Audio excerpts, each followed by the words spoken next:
Eh bien, ce mois de juillet te promet une guérison enrichissante, abondante, parce que là, on a ces deux cartes qui sont tombées, donc la richesse et la guérison. Donc là, tu vas gagner quelque chose par rapport à ce que tu avais besoin de guérir. Voilà. Tu vas avoir une bénédiction qui t'apportera beaucoup de calme, beaucoup de paix, d'alignement, d'ancrage, de stabilité, une reconnexion à ton cœur aussi, pour mieux l'écouter, pour mieux l'entendre. Et du coup, ce mois de juillet t'apporte quand même pas mal de paix. Là, on a la carte 24, donc du coup 2 plus 4 égale 6. Donc là, tu retrouves l'harmonie et les déséquilibres vont partir de, voilà, un à un, ou en tout cas ça va continuer de partir courant juillet. Mais là, ici, avec... Alors attends... Donc je te disais, avec mon chat aille dans sa litière. Donc tu vois, avec le 9, justement, il y a la fin de quelque chose, il y a l'aboutissement. Tu clôtures un cycle, un schéma, une situation, une problématique, peu importe. Et du coup, comme mon chat est parti à sa litière au moment où je m'apprêtais à t'expliquer le numéro 9, du coup tu vas lâcher des choses, mais tu vas lâcher énormément de choses courant juillet, et du coup tu vas faire ça avec une aisance, mais que toi-même en fait tu ne soupçonnais pas. Je pense que tu ne pensais pas pouvoir arriver à lâcher quelque chose aussi facilement. Et bien là, ce mois de juillet va te montrer et te pousser justement à lâcher ce qui doit être, ce qui reste encore à, voilà, hein, à nettoyer, tout ça, machin. Donc voilà, tu vas lâcher beaucoup de choses qui t'encombraient de toute façon, qui t'impactaient aussi au niveau de tes énergies, de ta valeur, de ton abondance, tout plein de choses au niveau émotionnel, etc. En plus là, tu vois, il y a un effet de lumière par ici. Donc du coup là, tu vas te reconnecter pleinement à ta divinité, à la terre, au ciel, à ton intuition, à ton cœur. Comme je te le disais, tu vas mieux l'écouter, tout ça. Donc voilà, bah écoute, on se retrouve juste après le petit générique pour la suite du tirage. Bienvenue à toi sur la chaîne Sandrine Witchy. Ici tu retrouveras plein de guidances à thème mensuel, à choix, etc. Bref, n'hésite pas à t'abonner pour découvrir mon univers, tu es la bienvenue. Et n'hésitez pas à liker, commenter, partager pour me soutenir ou simplement me remercier pour ce tirage. Et si l'envie vous dit, ce n'est pas une obligation bien évidemment, mais pour faire un petit don à la chaîne, vous pouvez utiliser les super thanks. Donc dans l'intro, pour ce mois de juillet, je te parlais de guérison enrichissante, de bénédictions, de choses que tu vas lâcher avec aisance. Donc du coup, je vais faire la roue astro. Voilà, pour voir tous les domaines. Donc il y aura 12 domaines, hein. Voilà. Hop. Donc je me suis inspirée du thème astral pour celles et ceux qui ne me connaissent pas et qui me découvrent ici. Alors bien évidemment, ce n'est pas du tout une interprétation d'un thème astral, hein, bien évidemment. Ah, ta bonne étoile. Je vais pas la garder, mais voilà, j'ai préféré en faire une méthode de tirage. Voilà. Donc du coup, maison 1, c'est le domaine personnel, ton état d'esprit pour ce mois de juillet, le renouveau. Là, pour ce mois de juillet, tu vas être dans un état d'esprit de renouveau, d'équilibre. Ouais, tu vas être comme un enfant en fait. Tu vas t'amuser, tu vas moins prendre la vie au sérieux, enfin bref, tu vas être un peu dans l'insouciance, dans la légèreté, l'amusement. Allez, maison 2, donc c'est domaine financier et matériel. Ah, pour ce mois de juillet, tu seras encore dans les doutes, peut-être la confusion, parce que tu ne sais pas trop quoi faire financièrement, matériellement, tu adapteras. En tout cas, il y aura encore des petits déséquilibres par rapport à ce domaine-là.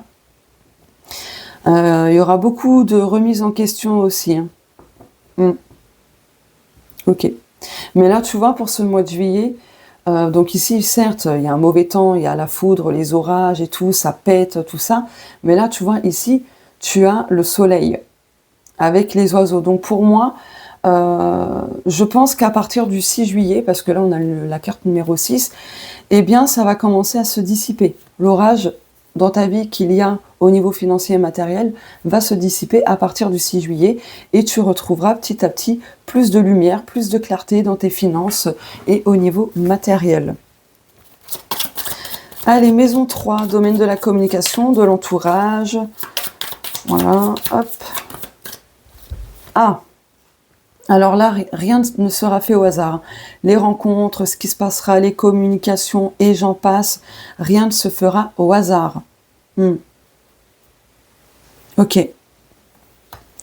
Là, les dés seront jetés durant ce mois de juillet. Je pense qu'aussi, tu vas apprendre, entre guillemets, par hasard, mais il n'y a pas de hasard, quelque chose où tu n'étais pas censé, en fait, l'entendre. Tu vois ou pas? Là, c'est ce qui me vient. C'est ce que les guides me montrent dans mon écran mental, etc. Ok. Casse-toi la mouche. Oh, elle m'énerve. Toi, des mouches vont venir te faire chier. Bah, on peut dire que ça peut être des gens qui t'entourent, hein, voisins ou autres, peu importe. Des casse-pieds. Mais ce sera pas anodin. Ouais. Ok. De toute façon, je vais essayer d'explorer un peu plus tout à l'heure. Donc, allez, la maison 4. Oui, d'ailleurs, du 29 juin jusqu'à... Ah, je sais plus. Jusqu'à mi-juillet à peu près, je sais plus la date. Mercure rétrograde en Cancer. Donc, du coup, là, au niveau familial, au niveau de l'inconscient, des émotions, etc., des souvenirs du passé aussi, tout ça, on va réévaluer beaucoup de choses, on va faire marche arrière sur certains points, mais c'est pour mieux, comment dire, rebondir par la suite et ainsi de suite. Voilà. Voilà. Mieux analyser les choses, voilà, avec la loupe. Merci les guides. Donc, la maison 4, c'est le domaine voilà, du foyer, privé, tout ça, la famille, le transgénérationnel, etc. Ouais, tu vois, il y a la communication. Ce qui est drôle parce que si tu additionnes le 3 et le 9, ça fait 12. 9, donc 10, 11, 12. Donc, ça rejoint la maison 3, du coup. Donc, il va y avoir des communications, des révélations. Tu vois, en fait, ce qui se passera, rien ne sera le fruit du hasard. Hein. Par rapport à ce qui t'entoure, soit l'entourage proche, les voisins ou autres, peu importe, de toute façon, voilà. Mais là, dans la maison 4, on retrouve le 12 qu'on retrouve ici en additionnant. Donc il y a de la communication, il y a des révélations. Et ces révélations peuvent aussi parfois piquer un peu.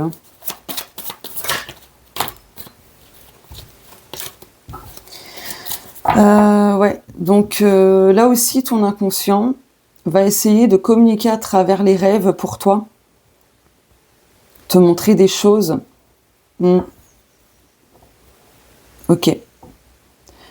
Allez, maison 5. Ok, j'ai pas eu le temps.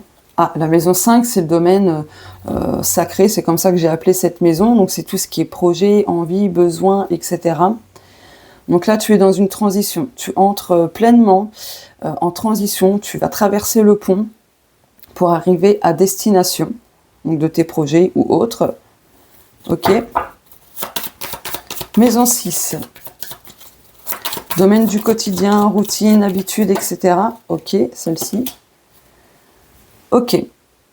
1 plus 9 égale 10, tu réduis au 1, donc là il y a un nouveau cycle, il y a une nouvelle opportunité, il y a quelque chose en tout cas de nouveau par rapport à ton quotidien. Ouais, ça a peut-être mis du temps, mais là c'est bon, courant juillet, hop, c'est en train de s'acter dans la matière. Ok. Là tu vas prendre aussi plus de hauteur pour analyser ton quotidien et voir ce qui est dysfonctionnel, tes routines, tes habitudes, en fait, qui ne te nourrissent plus, qui ne te servent plus, tout ça. Pour le quotidien, tu auras probablement besoin de faire quelques démarches administratives. Donc ça peut être pour un logement, peu importe, en tout cas, voilà. Ok. Maison 7, domaine sentimental, relationnel, contrat d'âme, etc.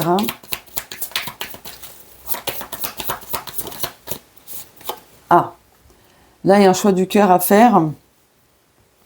Il y a un choix à faire courant juillet par rapport au domaine sentimental, relationnel, voilà, en lien aussi avec les contrats d'âme. Donc là, ce mois de juillet, il peut y avoir beaucoup d'hésitation. Ouais. Mais là, tu vois, si tu fais le 22, donc c'est un maître nombre aussi, mais si tu fais 2 plus 2 égale 4, tu vas avoir besoin de faire ce choix pour retrouver de l'équilibre, de la stabilité. En fait, de choisir une relation qui te nourrit, qui te sécurise, qui t'ancre, et pas l'inverse. Pas une relation où en fait ça peut être toxique, où ou la partenaire est immature, tu vois. Ok. Maison 8, domaine du changement, de la transformation, etc.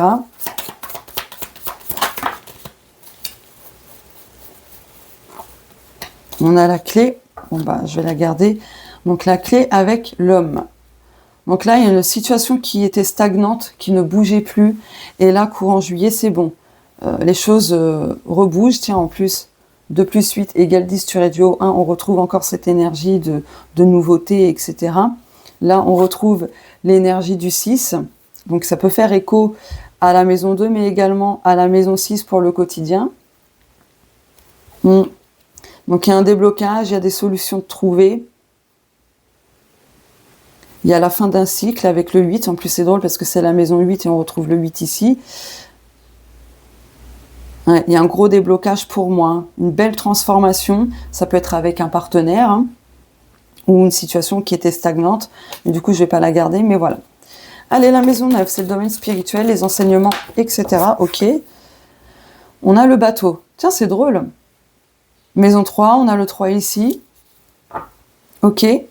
Eh bien, grâce à l'univers, les guides, tes prières, tes demandes à l'univers, tu seras enfin entendu, ce sera enfin réalisé parce que les choses vont bouger au niveau de ce qui t'entoure. Ouais. Ok, on retrouve le 10, hein, donc tu réduis au 1, il y a cette énergie de nouveauté, etc. Il y a un nouveau départ qui se profile à l'horizon. Ouais, il y a une belle protection aussi pour toi. Il peut y avoir quelques petites turbulences spirituelles, c'est-à-dire dans tes énergies, fais attention à ne pas trop te disperser, hein. Essaye de t'ancrer justement. Mais pour moi, ça bouge. La foi soulève les montagnes. C'est ce que les guides me disent de te transmettre, donc chose faite. Ok, allez, maison 10, domaine professionnel, destiné, etc.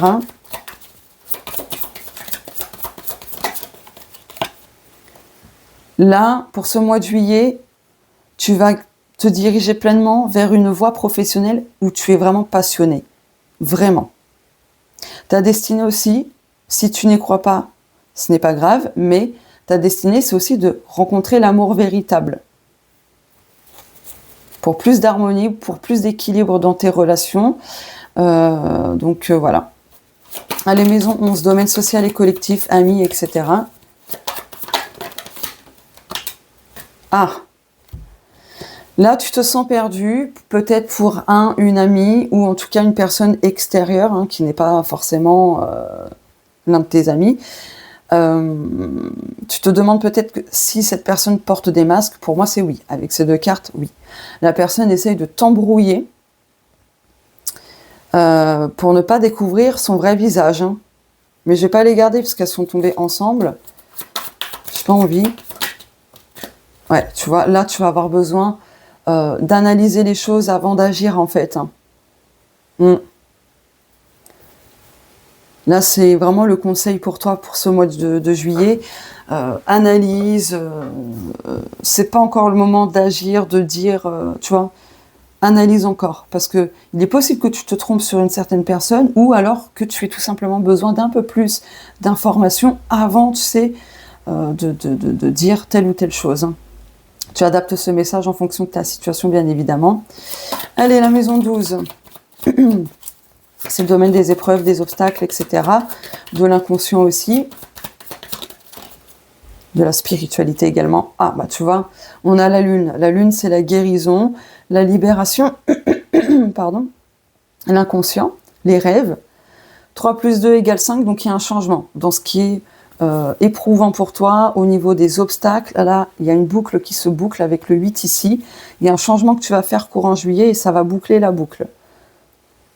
Donc là, c'est sûr que tu as dû passer par plusieurs étapes avant d'atteindre la fin de ce cycle, tout ça. D'où, en fait, La guérison, hein. Parce que là, il y a la guérison de ton karma, de plein de choses, hein. Ouais, il y a quelque chose qui se concrétise de nouveau pour toi. Tu vois? C'est beau. Parce que ce qui arrive vers toi, c'est un cadeau. Et ça fait partie, ça fait partie en gros de ton contrat d'âme, d'incarnation, si je puis dire. Plus contrat d'incarnation, je vais le formuler comme ça. Donc il y a quelque chose, pardon, de plaisant qui bouge, qui arrive pour toi courant juillet. Donc c'est la guérison, tout ça. Mm. Mm. Mais là, pour la maison 4, j'y reviens. Je prends ce jeu pour compléter la maison 4. Ouais. Là, il y a des communications qui arrivent, des révélations pour que tu sois de plus en plus dans l'harmonie, en accord avec toi-même, en fait. Bah, je te jure, j'ai pas triché. Je sais pas si tu as vu. Non, tu voyais pas. Alignement, tu vois. Évolution. En fait, c'est pour te permettre d'avancer, hein, ne plus rester dans des traditions familiales qui ne sont pas du tout alignées à toi aussi, hein. Ok. Là, pour la maison 3, j'ai envie de recouvrir aussi pour voir qu'est-ce qui peut en être.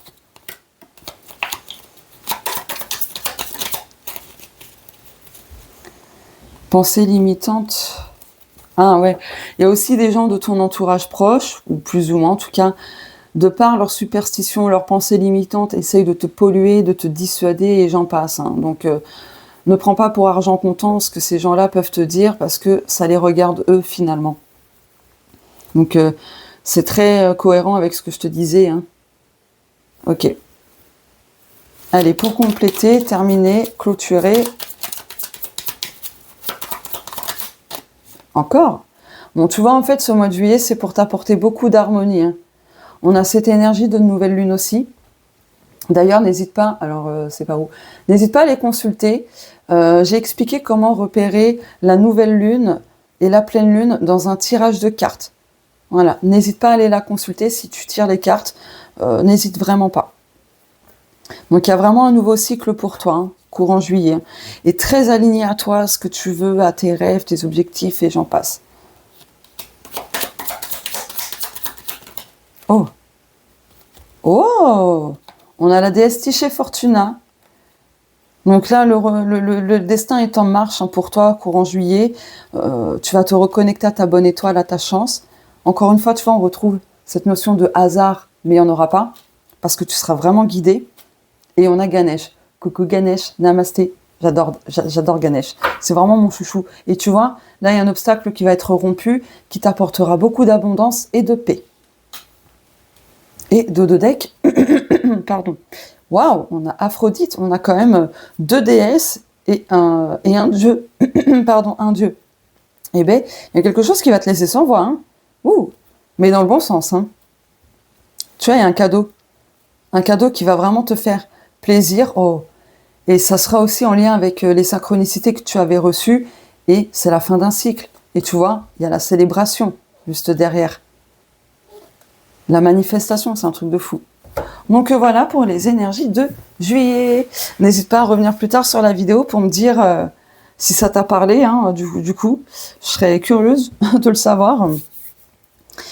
Ah, j'adore. Je sais pas quel titre je vais mettre, mais je sais pas, hein. Je sais pas du tout, hein, quel titre mettre pour cette vidéo. Bon, tant pis, hein. Oula. Et voilà, moi je casse tout, hop. Bon allez, le tirage est terminé. Je te remercie pour ton écoute. Voilà, n'hésite pas encore une fois à liker, commenter, partager pour me soutenir ou simplement me remercier pour ce tirage. Et n'hésite pas, si tu le souhaites, à à rejoindre mon espace membre La Bonne Étoile pour avoir accès à d'autres contenus voilà, qui ne sont pas publics, donc des guidances, des podcasts et j'en passe, des rituels. Depuis peu, j'ai créé des recettes par rapport aux vibrations de chacun des chakras. Donc j'ai commencé une collection et je l'ai appelée cette collection Pinsa des chakras. Donc n'hésite pas, tu as des recettes pour travailler tes chakras, les nourrir, etc. Voilà. Allez, je te fais de gros bisous, je te souhaite un bon mois de juillet et prends soin de toi, écoute tes intuitions et surtout crois en ta bonne étoile. Je te laisse avec le générique de fin.